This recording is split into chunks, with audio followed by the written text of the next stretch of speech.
నా ఆఖరి శ్వాస వరకు ఆ విశ్వాసమును కాపాడుకున్నాను. ఇప్పుడు కాపాడుకున్న పదవి ఎప్పుడు అడతారు?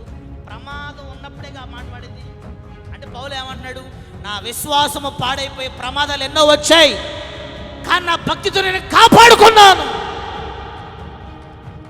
విశ్వాసాన్ని కాపాడుకునే సమర్థత నీకు రావాలి.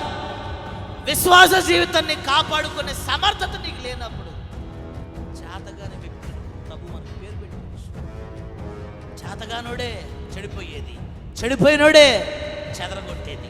గుర్తుపెట్టుకోండి, భక్తి చేతగానోడే చెడిపోయేది, చెడిపోయినోడే ఇంకో 10 మందిని చెడిపేస్తాడు.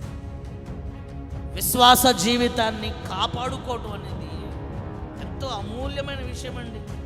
కానీ రాను రాను జనాల్లో ఆ విశ్వాసం పూర్తిగా బలహీనం.